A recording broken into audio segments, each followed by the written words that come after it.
Life जैसी है, जितना प्रेशर दोगे उतना बाउंस बैक करेगी। जी हाँ, मैं हूँ doctor Sakshi, I am sports physiotherapist. Welcome to जॉरी बीपीटी क्लासेस। आज हम बात करने वाले हैं स्प्रिंग के बारे में।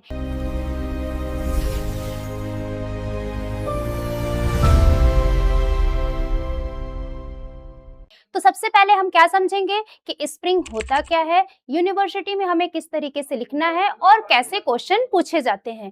तो इसके लिए आपको वीडियो के एंड तक बने रहना पड़ेगा। मैं वीडियो के एंड में आपको बताऊंगी कि आपको लिखना कैसे और ये सारे नोट्स कहाँ पे मिलेंगे, और एक लास्ट में हम एमसीक्यू भी सॉल्व करेंगे। तो ठीक है, अब हम आते हैं मुद्दे की बात पे कि स्प्रिंग होता क्या है। तो सबसे पहले हम ये समझ लेते हैं कि स्प्रिंग से क्वेश्चन कैसे पूछे जाते हैं यूनिवर्सिटी में।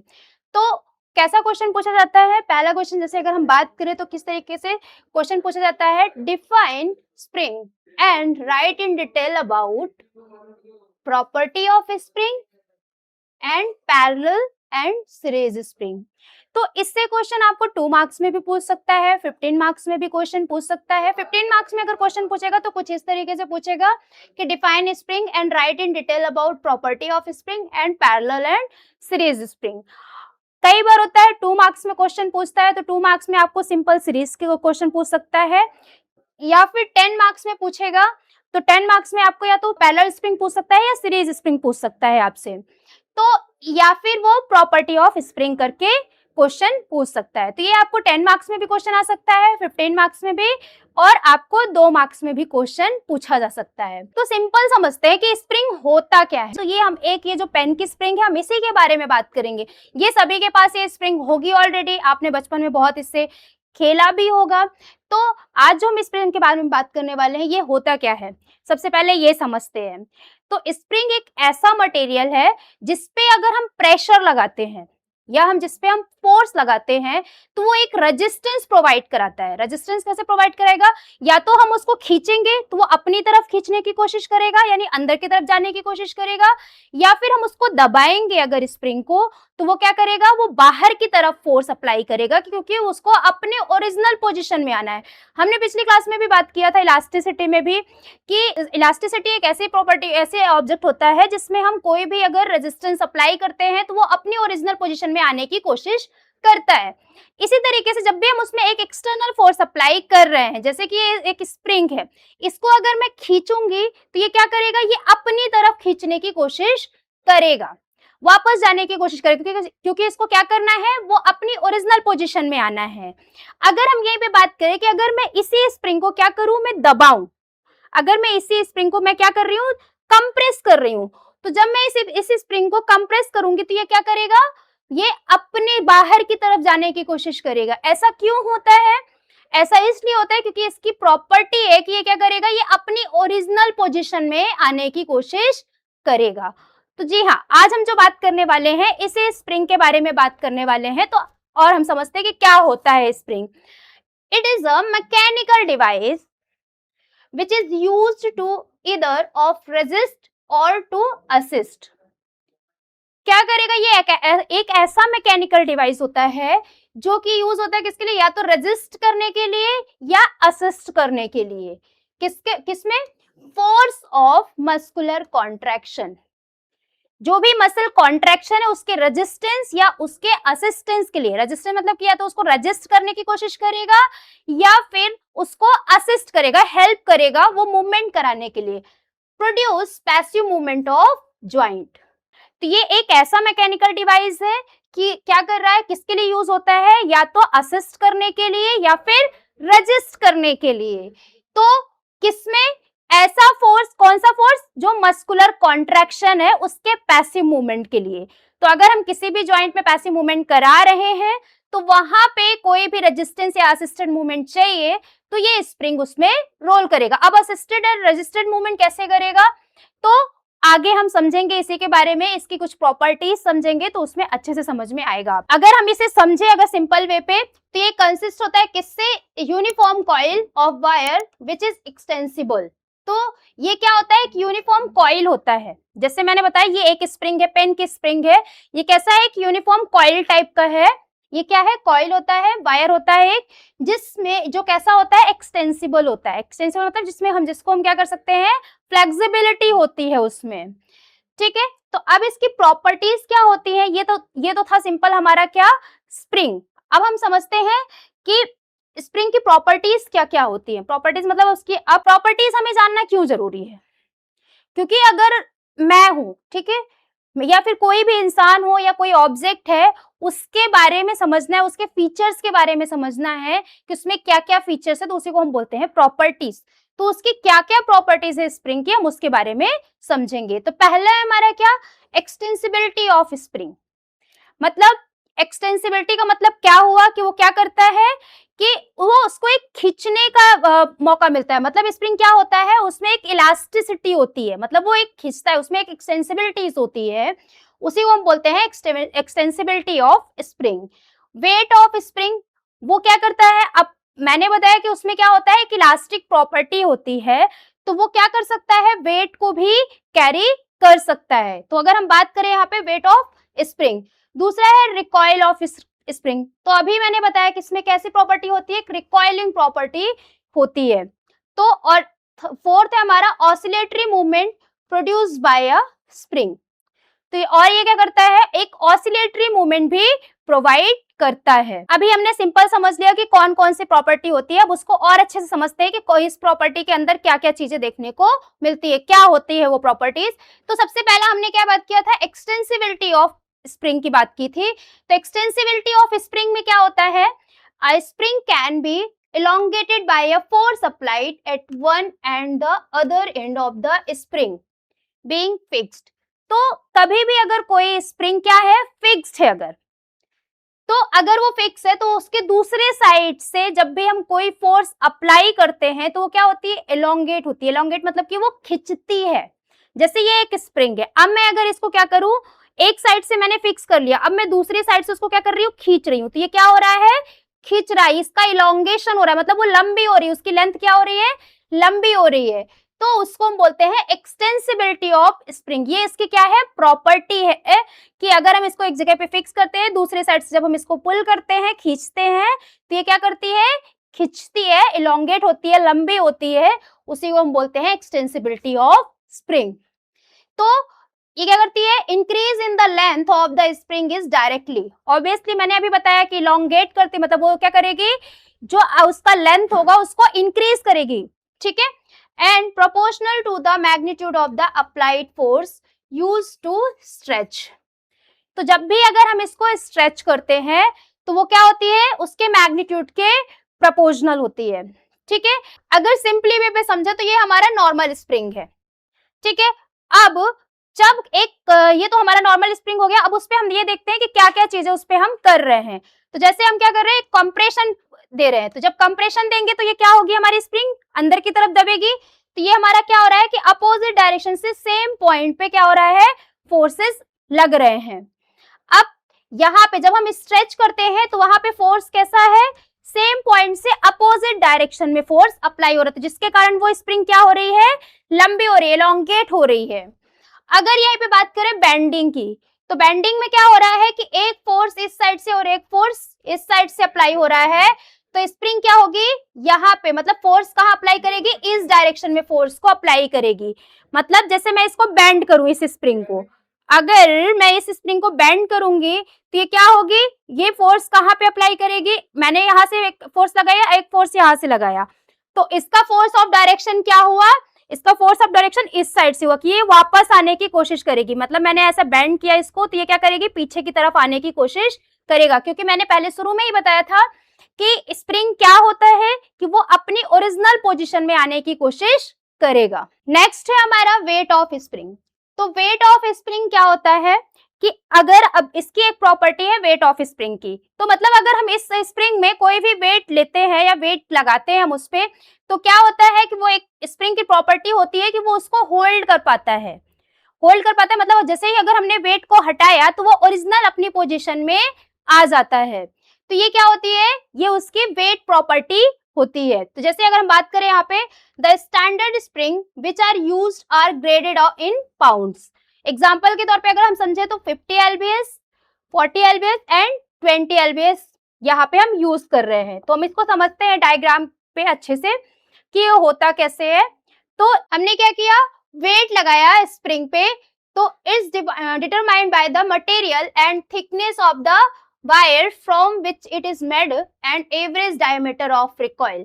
तो ये क्या करेगा, जैसे मैंने अभी बात किया कि यहाँ पे सपोज 50 एलबीएस का एक वेट लगाया और यहाँ पे 40 एलबीएस का एंड यहाँ पे 20 एलबीएस का। यहाँ पे जब भी हम ये फोर्स अप्लाई करते हैं तो ये क्या बताता है यहाँ पे कि ये मटेरियल, जो भी आप मटेरियल लगा रहे हो, आप वहां पे वेट लगा रहे हो, तो ये डिपेंड करता है कि जिस स्प्रिंग पे आपने उस वेट को दिया है उसका मटेरियल कैसा है।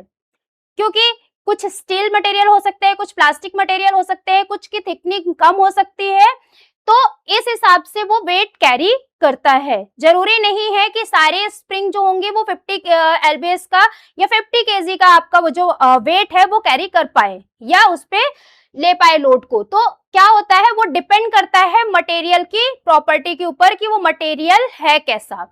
तो जिस तरीके का मटेरियल रहेगा उस हिसाब से वो क्या करेगी, उस लोड को ले पाएगी। नेक्स्ट हमारा आता है रिकॉइलिंग प्रॉपर्टी। तो रिकॉइल ऑफ स्प्रिंग में क्या होता है कि जैसे ये स्प्रिंग है, इसकी क्या है, एक रिकॉइलिंग प्रॉपर्टी होती है कि जब भी हम किसी भी स्प्रिंग को स्ट्रेच करते हैं तो वो स्ट्रेच होने पे वो क्या करते हैं, जब भी हम उसको स्ट्रेच किया और हमने क्या किया, उसको हटा दिया उस फोर्स को, तो वो ओरिजिनल अपने पोजीशन में आ जाती है, अपने ओरिजिनल लेंथ में आ जाती है। ऐसा क्यों होता है, ऐसा इसलिए होता है क्योंकि हमने पढ़ा था हुक्स लॉ, उसी के जो लॉ पे काम करता है ये, कि जब भी आप स्प्रिंग को आप खींचोगे तो वहां पे क्या होता है कि पोटेंशियल एनर्जी जनरेट होती है। अब वो जो पोटेंशियल एनर्जी स्टोर्ड होती है, तो जब भी हम उसको एक्सटेंशन की तरफ लेके जाते हैं, यानी जब हम उसको खींचते हैं, तो वही पोटेंशियल एनर्जी क्या होती है, रिलीज होती है, और उसको स्टोर्ड पोटेंशियल एनर्जी उसको क्या करती है, अपनी तरफ खींचती है, जब हम उसको वो फोर्स को क्या करते हैं, हटाते हैं। तो जब भी हम उस फोर्स को हटाएंगे तो वो जो काइनेटिक एनर्जी रहती है वो वहां पे रिलीज होती है, तो उसको क्या करेगी, वो अपने ओरिजिनल पोजीशन में लेके आएगी। तो नेक्स्ट हमारा क्या है, ऑसिलेटरी मूवमेंट। तो ऑसिलेटरी मूवमेंट जो प्रोड्यूस होता है वो किसके थ्रू होता है, स्प्रिंग के थ्रू। ऐसा क्यों होता है, ऑसिलेटरी मूवमेंट का मतलब क्या हुआ, एक बाउंसिंग मूवमेंट जो होता है।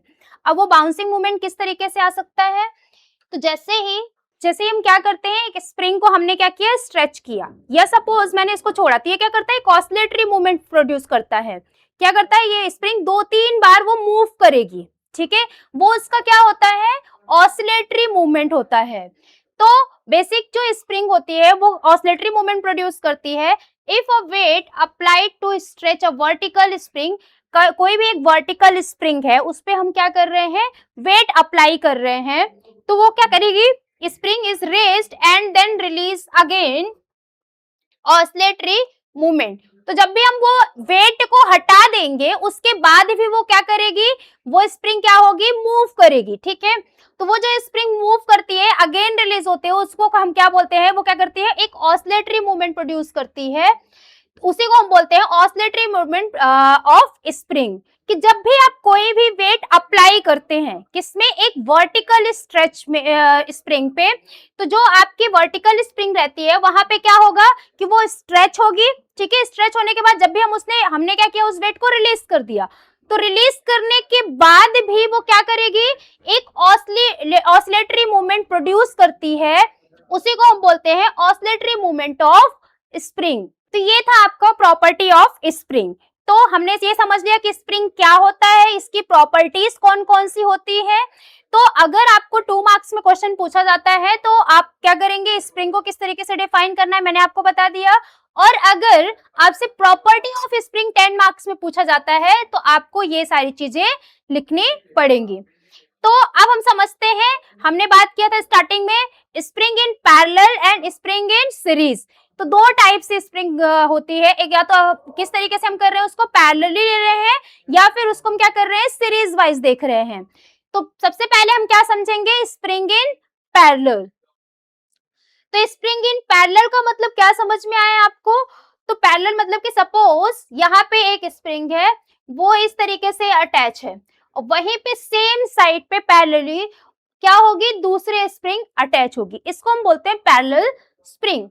तो यहाँ पे लिखा भी हुआ है when the spring is connected parallel, ठीक है। तो ये क्या है, 2 स्प्रिंग है, वो क्या है, साइड बाय साइड क्या है ये, पैरेलली वहां पे अटैच है, कनेक्टेड है एक दूसरे से।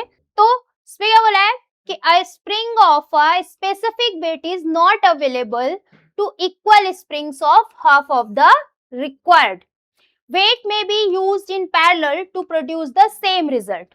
तो उसने क्या बोला है कि जब भी अगर सपोज यहाँ पे क्या हो रहा है कि दो पैरेलल स्प्रिंग है, ठीक है। अब हमने क्या किया, ऊपर भी हमने देखा था पैरेलल स्प्रिंग पे कि ये जो होता है हमारा कुछ पैरेलल स्प्रिंग है। अब ये क्या है, हमारी पैरेलल स्प्रिंग है। तो यहाँ पे क्या हो रहा है कि वेट जो होता है वो या तो इक्वल हो सकता है या अनइक्वल भी वेट वहां पे हो सकता है, बट रिजल्ट जो रहेगा उनका सेम रहेगा। वो रिजल्ट क्या देंगे, वहां पे सेम रिजल्ट देंगे। तो जब भी हम कोई भी वेट अप्लाई करते हैं पैरेलल स्प्रिंग में, तो वहां पे वो क्या होते हैं कि जब भी अगर हमने सपोज एक स्प्रिंग में 40 केजी का वेट अप्लाई किया है और दूसरे स्प्रिंग में हमने क्या किया है 20 केजी का वेट अप्लाई किया है, लेकिन जो उसका रिजल्टेंट बनेगा दोनों का सम अप होके बनेगा, मतलब दोनों का रिजल्टेंट फोर्स सेम रहेगा। तो यहाँ पे जैसे हमने एक एग्जांपल के तौर पे समझे तो 2 lbs spring arranged in parallel act as a 80 lbs। तो अगर हम 40 lb का सपोज, तो यहाँ पे दो 40 lb का हमने क्या किया है, वेट लिया है दो स्प्रिंग में 40 lb का। सपोज ये स्प्रिंग है, हमने क्या किया, ये एक स्प्रिंग में 40 lb का वेट लगाया, ठीक है। और यहाँ पे दूसरे स्प्रिंग है, वहां पे भी हमने क्या किया 40 lb का वेट अरेंज किया। अब ये जो 40 lb के जो वेट अरेंज है, ये दोनों क्या हो जाएंगे, सम हो जाएंगे। तो दोनों सम होने के बाद 40 + 40 मतलब कि वो क्या बनाएंगे 80 lbs का यहाँ पे वेट अप्लाई करेंगे, मतलब एक रिजल्ट जो बनेगा दोनों का क्या होगा 80 lbs का बनेगा। तो पैरेलल स्प्रिंग में क्या बोला है कि हमने जब भी वहां पे दो स्प्रिंग्स होती है हमारी, तो वहां पे हमने कोई भी ऐसा वेट है जो कि अप्लाई किया है, किसमें, एक स्प्रिंग में वेट अप्लाई किया है, दूसरे स्प्रिंग में भी सेम वेट अप्लाई किया है। तो वो वेट अप्लाई करने के बाद वो दोनों क्या करेंगे, एक मिल के दोनों एक रिजल्टेंट वो जो है फोर्स बनाते हैं या रिजल्टेंट वेट देंगे, वो होगा हमारा क्या 80 lbs का। तो अब हम समझते हैं स्प्रिंग इन सीरीज कि अब स्प्रिंग इन सीरीज स्प्रिंग क्या होती है। तो सीरीज स्प्रिंग में क्या होगा हमारा कि सबसे पहले समझते हैं सीरीज ऑफ स्प्रिंग में कि यहाँ पे जो स्प्रिंग होगी वो कैसे अरेंज्ड होगी सीरीज में। अभी हमने ऊपर क्या देखा था, वो पैरेलली जो है अरेंज थी, अब यहाँ पे क्या होगा सीरीज में वो अरेंज होगी। सपोज ये एक स्प्रिंग है, अब वो क्या हुई यहाँ पे इस तरीके से अरेंज है और जस्ट उसी के नीचे वहां पे वो क्या कर रही है, फिर से वो सीरीज वाइज वो अरेंज हो जाएगी, ठीक है। तो इसको हम बोलते हैं सीरीज स्प्रिंग। तो क्या होती है अब हम वो समझते हैं। When the spring is connected in series, the weight of two equal spring arranged in series act as a single spring, the limit of extension is double. तो अब क्या हो जाएगा, सिंपली अगर हम इसको समझें तो जब भी आप हम क्या कर रहे हैं कनेक्ट कर रहे हैं दो स्प्रिंग्स को, ठीक है। तो मतलब सपोज यहाँ पे हमने एक स्प्रिंग लिया है, उस पे कितना दिया है, यहाँ पे हमने 20 केजी का वेट अप्लाई किया और जस्ट उसी के नीचे हमने क्या किया एक और स्प्रिंग अप्लाई किया और उसमें भी जस्ट कितना किया 20 lbs का हमने वेट अप्लाई किया। तो अब ये जो 20 lbs का जो आपका स्प्रिंग है या वेट है, वो क्या होगा एक सिंगल रिजल्टेंट बनाएगा, मतलब कि वो क्या बनेगा एक सिंगल एक्सटेंसिबिलिटी का स्प्रिंग बनेगा। तो अब वहां पे एक्सटेंशन कैसा हो जाएगा, डबल हो जाएगा। तो वहां पे एक्सटेंशन लिमिट कैसा हो जाएगा, वो डबल मिलेगा हमें। तो वो क्या बनाएगा एक सिंगल, ये भी एक रिजल्टेंट या सिंगल स्प्रिंग वहां पे फॉर्म करेगा। तो एग्जाम्पल के तौर पे अगर हम समझें तो एग्जाम्पल के तौर पे जैसे ये हमने इसमें समझते हैं, ये जो हमारा डायग्राम है इस पे हम समझेंगे कि हमारे स्प्रिंग कैसे, तो ये हमारी क्या है सिंगल स्प्रिंग है। तो इसमें सीरीज स्प्रिंग में क्या हो रहा है कि एक स्प्रिंग है हमारी, उसी पे क्या किया है, उसी पे हमारी दूसरी स्प्रिंग जाके अरेंज हो रही है और हमने उस पे वो वेट अप्लाई किया हुआ है। सेम ऐसे अगर हम बात करें पैरेलल स्प्रिंग में, तो पैरेलल में क्या हो रहा है दो स्प्रिंग है हमारी, यहाँ पे वो कैसी अरेंज्ड है पैरेलल में अरेंज्ड है और वहां पे हमने वेट अप्लाई किया हुआ है। तो इनका रिजल्टेंट कैसा बन रहा है, इन दोनों का भी रिजल्टेंट कैसा बन रहा है सिंगल रिजल्टेंट बन रहा है और यहाँ पे भी सेम चीज हो रही है सिंगल रिजल्टेंट फॉर्म हो रहा है, मतलब दोनों स्प्रिंग का मिलके एक रिजल्ट बन रहा है। तो इस तरीके से ये क्या करते हैं कि जब भी हम कोई वेट अप्लाई होगा हमारे स्प्रिंग में, तो वो क्या करेंगे, वो आपस में मिल जाएंगे और मिलने के बाद वो क्या करेंगे, जो भी हम परफॉर्मेंस देंगे वहां पे, जो भी एक्टिविटी हमारी करनी है उस स्प्रिंग के साथ में, वो एक्टिविटी वो परफॉर्म करेगा। उन दोनों का जो वेट होगा, जो या जो हम दो वेट अप्लाई कर रहे हैं, वो दोनों आपस में मिलके एक रिजल्ट बनाएंगे, जिससे हमें वो रिजल्ट मिल पाएगा। ठीक है, तो ये हमारा था क्या, स्प्रिंग था। अब हम कुछ चीजें समझते हैं कि कुछ इलास्टिक मटेरियल होते हैं हमारे, जो कि फिजियोथेरेपी में यूज होते हैं। ये मैं इसमें आपको इसलिए बता रही हूँ क्योंकि हम इलास्टिसिटी में जब हमने पढ़ा था, तो इलास्टिसिटी में हमने ये आपको ये पॉइंट नहीं बताया था, क्योंकि हमें स्प्रिंग ऑलरेडी पढ़ना था, वो भी हमारा कैसा होता है, इलास्टिक प्रॉपर्टी का होता है। तो अब हम इसमें कुछ चीजें जो है वो हम इसमें समझेंगे कि क्या होती है वो इलास्टिक प्रॉपर्टी में, कि वो हमारी फिजियोथेरेपी में वो मटेरियल कैसे यूज होते हैं, और ऐसे कौन कौन सी चीजें हैं जो उसमें फिजियोथेरेपी में है ऑलरेडी, जो कि इलास्टिक प्रॉपर्टी के होते हैं। तो अभी तक हमने नॉर्मली समझा कि कोई अगर ऑब्जेक्ट है वो कैसे इलास्टिक मटेरियल होते हैं, कौन कौन से इलास्टिक मटेरियल हैं, कैसे वो वर्क करते हैं, कैसे फिजिक्स उस पर वर्क करती है। लेकिन अब हमें ये भी समझना जरूरी है कि फिजियोथेरेपी में हमारा क्या रोल है, हमारे इसमें इन सब चीजों का हम क्यों पढ़ रहे हैं। तो इसके बारे में भी हम थोड़ा सा समझेंगे कि इलास्टिक मटेरियल्स में ऐसे कौन कौन से इलास्टिक मटेरियल है जो कि हमारे फिजियोथेरेपी में आगे काम आने वाले हैं और जो यूज होंगे। तो सबसे पहला अगर हम समझे तो ये प्रॉपर्टी के अकॉर्डिंग अगर हम ले कि जो भी हमारे ये मटेरियल यूज हो रहे हैं उनकी प्रॉपर्टी कैसी होती है, इलास्टिक मटेरियल की होती है। तो जो भी इलास्टिक मटेरियल की प्रॉपर्टीज होंगे उसी के बारे में हम समझेंगे पहले। तो एक होता है हमारा रबर इलास्टिक। रबर इलास्टिक जो होता है ये क्या होता है अब हमारा, तो इसमें ये रबर इलास्टिक जो होती है वो डिफरेंट थिकनेस में होते हैं और ये यूज होते हैं किस पे, अलग अलग तरीके से। ये सुटेबल होते हैं किसके लिए, लाइट असिस्टेंस और रेजिस्टेंस के लिए। एक रबर होती है, ठीक है, रबर इलास्टिक होता है जिसको हम यूज करते हैं, अलग अलग रेजिस्टेंस के होते हैं। अलग अलग रेजिस्टेंस मतलब कि उसमें कुछ का रेजिस्टेंस ज्यादा होगा और कुछ जो रबर रहेंगे उनका रेजिस्टेंस कम होगा। तो उसके अकॉर्डिंग ये यूज होते हैं। तो ये डिपेंड करता है कि हमें किस तरीके के स्ट्रेंथ पे काम करना है। ज्यादा स्ट्रेंथ अगर पेशेंट की इतना है कि स्ट्रेंथ एबल है, अच्छी है, तो हम वहां पे ज्यादा रेजिस्टेंस वाले रबर का यूज करेंगे। और अगर उसकी स्ट्रेंथ कम है, वो इनिशियल फेज में अभी आया है रिहैब के लिए, तो वहां पे हम क्या करेंगे, स्टार्टिंग में कम रेजिस्टेंस वाली रबर का यूज करेंगे। तो वो क्या करता है, या तो असिस्टेंस का भी काम करता है और रेजिस्टेंस का भी काम करता है। तो असिस्टेंस में भी वो असिस्ट करेगा उस मसल को, जो कि मसल परफॉर्म नहीं कर पा रही, वो अच्छे से नहीं कर पा रही, तो वहां पे वो असिस्ट भी, हेल्प भी कराएगा साथ में। तो वो अलग अलग तरीके से हम उसको यूज कर सकते हैं। स्क्यूजर रबर में क्या होता है, इसमें मटेरियल कंप्रेसिबिलिटी की भी होती है और एक्सटेंसिबल भी होता है। मतलब उसको हम कंप्रेस भी कर सकते हैं और उसको हम खींच भी सकते हैं, तो दोनों चीजें होती है। एक्सटेंसिबिलिटी मतलब कि हम उसको लेंथन कर रहे हैं, बाहर की तरफ फोर्स लगा रहे हैं, और कंप्रेसिबिलिटी मतलब होता है कि हम उसको क्या कर रहे हैं, स्क्वीज कर रहे हैं, इसीलिए इसको बोला गया है स्क्यूजर रबर। तो इसमें क्या होता है बेसिकली कि ये यूजफुल होता है किसके लिए, लाइट रेजिस्टेंस के लिए और ग्रिपिंग मूवमेंट ऑफ हैंड के लिए। जैसे स्माइली बॉल होती है, एक तरीके से हम बोल सकते हैं कि स्माइली बॉल को भी हम क्या करते हैं, कंप्रेस करते हैं। स्माइली बॉल सभी ने देखे, हम उसको क्या करते हैं, दबाते हैं। तो जब भी हम उसको दबाएंगे तो वो क्या होगी कि वो हमारे हैंड के फंक्शन के लिए बहुत इंपॉर्टेंट होती है, क्योंकि हमारी बहुत छोटी छोटी मसल्स होती है यहाँ पे, जिनमें हम चाहे अगर तो वैसा रेजिस्टेंस अप्लाई नहीं कर सकते हैं जैसा हमें रेजिस्टेंस देना है। तो उस टाइम पे रेजिस्टेंस भी और असिस्टेंस भी, तो मतलब असिस्ट भी हम नहीं कर सकते, उतने अच्छे से हेल्प नहीं कर सकते। तो ये जो रबर होती है या जो वो बॉल होती है स्क्वीजो बॉल, वो क्या करती है, वो हेल्प कराती है, उसमें असिस्ट करेगी या फिर वो रेजिस्टेंस का भी काम करेंगी छोटी छोटी मसल्स पे।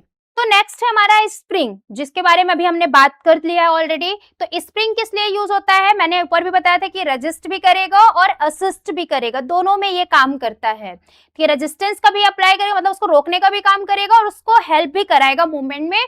तो इसका जो फोर्स होता है बेसिकली वो क्या करता है, मसल कॉन्ट्रैक्शन में रोल करेगा और प्रोड्यूस कराता है पैसिव मूवमेंट ऑफ जॉइंट को। तो एक हमारी जो बायोमैकेनिक्स में हम बोल सकते हैं, बायोमैकेनिकल मोडालिटी में हमारी एक मशीन होती है सीपीएम। सीपीएम जो होती है, सीपीएम मशीन जो हम नी जॉइंट की रेंज को खोलने के लिए करते हैं, ये आफ्टर फ्रैक्चर करते हैं। और जब जॉइंट बहुत ज्यादा, आपके जो घुटने की जो जॉइंट होता है वो क्या हो जाता है, बेसिकली वो बहुत ज्यादा स्टिफ हो जाता है। जब वो बहुत ज्यादा स्टिफ हो जाएगा, अकड़ जाएगा, तो वहां पे क्या होता है, कई बार पॉसिबल नहीं हो पाता है कि हम उस पर मूवमेंट करा पाए।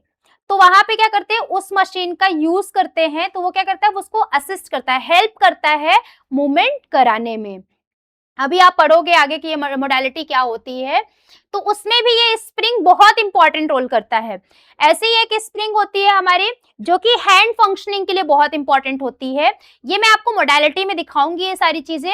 जब हम मोडालिटी की बात करेंगे, कौन कौन सी मोडालिटी होती है, आपका है ऑलरेडी एक टॉपिक है बीएमएम के सिलेबस में कि मोडालिटीज कौन कौन सी होती है, बायोमैकेनिकल मोडालिटी, तब मैं आपको ये सारी मोडालिटीज बताऊंगी। तो ये जो आपका स्प्रिंग है, ये भी स्प्रिंग वाली जो एक मोडालिटी होती है, वो भी हैंड स्प्रिंग उसको हम बोलते हैं।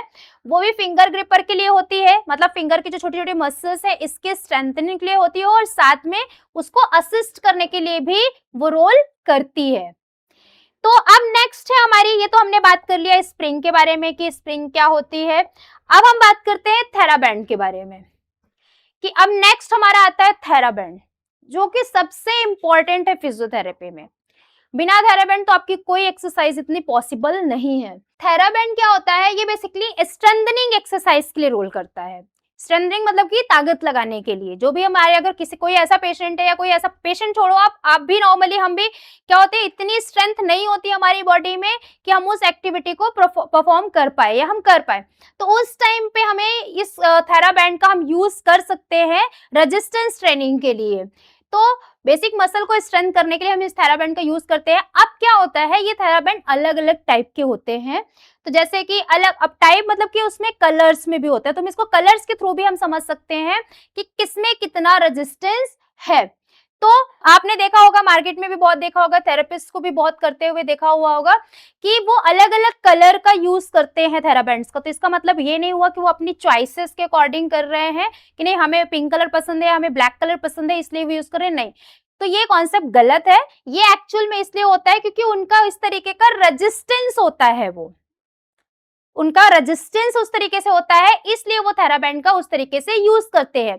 जैसे सपोज एक पर्सन है जिसकी स्ट्रेंथ इतनी है कि वो सिर्फ एक थेराबैंड का यूज कर सकता है, ये जैसे हम बोल सकते हैं येलो थेराबैंड का यूज कर सकता है। लेकिन वही दूसरा पर्सन सेम कंडीशन का है, बट उसकी मसल क्या बोल रही है कि नहीं, मैं येलो को जो है नहीं कर सकती वेयर, या फिर हम बोल सकते हैं रेड को वेयर नहीं कर सकता है वो। तो इस तरीके से दो पर्सन है, वहां पे दोनों पर्सन की जो स्ट्रेंथ होगी वो अलग अलग होगी। तो दोनों को हम अलग अलग रेजिस्टेंस या अलग अलग थेराबैंड के साथ में परफॉर्म कराएंगे, या अलग अलग थेराबैंड के साथ हम एक्सरसाइजेस कराएंगे। तो बेसिक ये क्या होते हैं उसमें, one set consist of 6 therabands of different colour according to resistance offered. तो पहला हमारा जैसे है येलो रेजिस्टेंस बैंड, जो कि लाइट होता है। तो ये हमें समझना जरूरी है, हमें पता होना चाहिए। ऑलरेडी आप फिजियोथेरेपी स्टूडेंट हो तो ऑलरेडी आपको पता होना चाहिए कि कलरफुल थेराबैंड का क्या रोल है। तो बेसिक अगर हम बात करें तो येलो रेजिस्टेंस जो बैंड होता है, यानी येलो थेराबैंड जो होता है, वो कैसा होता है, लाइट वेटेड होता है। तो अगर इनिशियल टाइम पे आप अपने पेशेंट को एक्सरसाइज कराओगे कि जिसकी स्ट्रेंथ कम है, तो वहां पे हम सबसे पहले येलो रेजिस्टेंस बैंड से स्टार्ट करते हैं।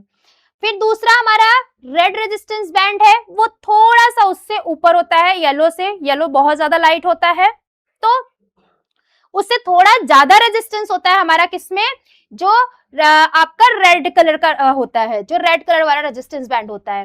नेक्स्ट है हमारा ग्रीन रेजिस्टेंस बैंड। अब ये क्या होता है, लाइट टू मीडियम होता है, मतलब इतना भी लाइट नहीं रहेगा। उसमें क्या होगा, ये जो रेड वाला है, रेड से थोड़ा ज्यादा हो जाता है, तो वो लाइट टू मीडियम में जाएगा। तो अब उसके बाद आता है हमारा ब्लू रेजिस्टेंस बैंड। वो कैसा आता है, हमारा मीडियम में आता है, कि जैसे अब बहुत टाइम हो चुका है हमारे पेशेंट को एक्सरसाइज करते हुए, उसने इतने सेट कर लिया, उसके मसल में इतनी स्ट्रेंथ आ चुकी है, तो अब हम उसको चेंज करके ब्लू रेजिस्टेंस में लेके जा सकते हैं, यानी मीडियम रेजिस्टेंस में। उसके बाद नेक्स्ट हमारा आता है ब्लैक रेजिस्टेंस और सिल्वर गोल्ड रेजिस्टेंस। तो जो सिल्वर गोल्ड रेजिस्टेंस होता है हमारा और ब्लैक रेजिस्टेंस होता है, ब्लैक कलर का जो थेराबैंड होता है और हमारा सिल्वर गोल्ड बैंड होता है, तो ये कैसे होते हैं, हमारे हैवीएस्ट होते हैं। तो ब्लैक हैवी होता है, मतलब कि ब्लैक भी होता है हैवी, बट उससे ज्यादा हैवी होता है, उससे ज्यादा रेजिस्टेंस देता है हमारा सिल्वर गोल्ड रेजिस्टेंस जो आपका बैंड आता है, यानी थेरा बैंड जो रहेगा अगर वो सिल्वर कलर का है तो वो सबसे हाईली थेरा बैंड होगा, रेजिस्टेंस का होगा। तो ये मत समझना कभी भी कि अगर आपके पास थेरा बैंड आया, आप सेम कलर के रेजिस्टेंस, या आपके पास ब्लैक कलर का है या सिल्वर कलर का, तो आप उसी से आप एक्सरसाइज परफॉर्म कराने लगो, एक्सरसाइज कराने लगो आप अपने पेशेंट को। तो ऐसा नहीं है, हम उसकी स्ट्रेंथ के अकॉर्डिंग चलेंगे, उसके स्ट्रेंथ के अकॉर्डिंग हम जो है चूज करेंगे कि कौन सा उसके लिए बेटर है थेरा बैंड। तो अभी अगर हम बात करें तो ब्लैक रेजिस्टेंस की, जैसे हम बात करते हैं कि ब्लैक रेजिस्टेंस थेरा बैंड कैसे होते हैं, तो जैसे ये हमारा क्या है, थेरा बैंड है, ठीक है, ये कौन से कलर का है, हमारा ब्लैक कलर का है। तो अब ये जो ब्लैक कलर का थेरा बैंड है, अब इसमें अगर हम बात करें तो ये कैसा होगा, हमारा हाईली रेजिस्टेंट, जैसे हम इसको खींच रहे हैं। मैं बताना चाह रही हूँ कि ये इसकी क्या है, इलास्टिक प्रॉपर्टी है, ये थेरा बैंड की क्या है, इलास्टिक प्रॉपर्टी है, कि ये इसको मैं खींच रही हूँ, तो ये हमें क्या मिल रहा है, एक रेजिस्टेंस मिल रहा है। ये क्यों रेजिस्टेंस मिल रहा है, क्योंकि ये क्या कर रहा है, अपनी तरफ खींचने की कोशिश कर रहा है, इसको अपने पोजीशन में आना है या अपने स्ट्रक्चर में आना है, ओरिजिनल पोजीशन में आना है इसको।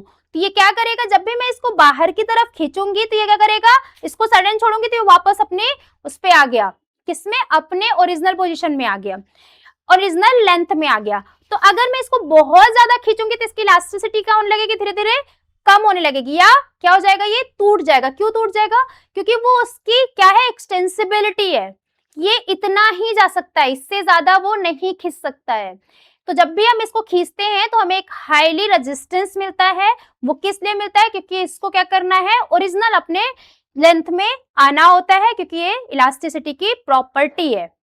तो जैसे ये ब्लैक रेजिस्टेंस है, इसी तरीके से आपको अलग अलग कलर के रेजिस्टेंस बैंड मिलेंगे जिनका अलग अलग स्ट्रेंथ होगी या रेजिस्टेंस वहां पे होगा। तो ये सारे क्या थे, हमारे इलास्टिक बैंड्स थे जो कि यूज होते हैं हमारी फिजियोथेरेपी में, जो कि हम पेशेंट की एक्सरसाइजेस इससे परफॉर्म कराते हैं। तो ये हो गया हमारा स्प्रिंग। तो आई होप आपको अच्छे से समझ में आ चुका होगा कि स्प्रिंग क्या होता है, उसके एग्जांपल्स भी हमने डिस्कशन कर लिए हैं, और उस क्या क्या प्रॉपर्टीज होती है और कौन कौन से टाइप से होते हैं। तो अब हम बात करते हैं, अब हमारा जो लास्ट का सबसे इंपॉर्टेंट काम है वो क्या है, एक एमसीक्यू सॉल्व करेंगे कि उसमें आपको कितना समझ में आया है। तो आज का हमारा जो क्वेश्चन है वो है इलास्टिक लिमिट्स मींस। तो इलास्टिक लिमिट का मतलब क्या होता है, तो जल्दी से जाओ और कमेंट करो कि आपका आंसर क्या है, आपको कितना समझ में आया है। तो इस इलास्टिक लिमिट्स में हमने 4 ऑप्शन रखे हैं। पहला हमारा ऑप्शन है स्प्रिंग ब्रेक्स, दूसरा है हमारा permanent deformation starts, and third हमारा क्या है, spring return to original shape after removing force, and fourth की अगर हम बात करें, फोर्स बिकम 0। तो इसमें से सही आंसर क्या है, जल्दी से जाके कमेंट करो। A few moments later. और इसका आंसर क्या है अब वो मैं बताती हूं। तो इसका राइट आंसर है C, spring return to original shape after removing force. तो इलास्टिक लिमिट का मतलब क्या हुआ कि जो स्प्रिंग रहता है वो अपनी ओरिजिनल शेप में आ जाएगा जब भी हम उससे फोर्स हटाते हैं। हमने बहुत बार डिस्कशन किया है, अभी थेराबैंड में भी हमने डिस्कशन किया था कि उसकी क्या प्रॉपर्टी होती है बेसिकली, कि वो अपने ओरिजिनल शेप में आने की कोशिश करता है। तो बेसिक यहाँ पे क्या हो रहा है, जब भी हम वो हटाते हैं, क्या उसकी इलास्टिक लिमिट जो होती है वो वापस अपने पोजीशन में आ जाती है। तो जब भी हमने उसमें से क्या किया, हटाया, क्या, एक्सटर्नल फोर्स, जो भी एक्सटर्नल फोर्स क्या हुआ हमारा, जैसे कि हम किसी भी स्प्रिंग को खींच रहे हैं या फिर किसी भी थेराबैंड को खींच रहे हैं, तो वो उसकी क्या है, एक इलास्टिक लिमिट है कि हम उसको कितना खींच सकते हैं। अब वो क्या करेगा, जैसे हमने वो फोर्स को हटा दिया तो वो क्या करेगा, ओरिजिनल अपने शेप में आ जाएगा। तो ये था आपका आज का टॉपिक स्प्रिंग। तो अब ये सारे नोट्स जो हैं हमारे, ये सारे नोट्स कहाँ पे मिलेंगे, तो ये सारे नोट्स आपको कहाँ पे मिलने वाले हैं, हमारे दिए गए नीचे इंस्टाग्राम लिंक पे। तो जल्दी से जाओ और हमारे नीचे दिए गए इंस्टाग्राम लिंक पे क्लिक करो और हमारे इंस्टाग्राम पेज को फॉलो करो, और वहीं पे जाके डीएम करोगे तो आपको हम ये नोट्स वहां पे प्रोवाइड कराएंगे।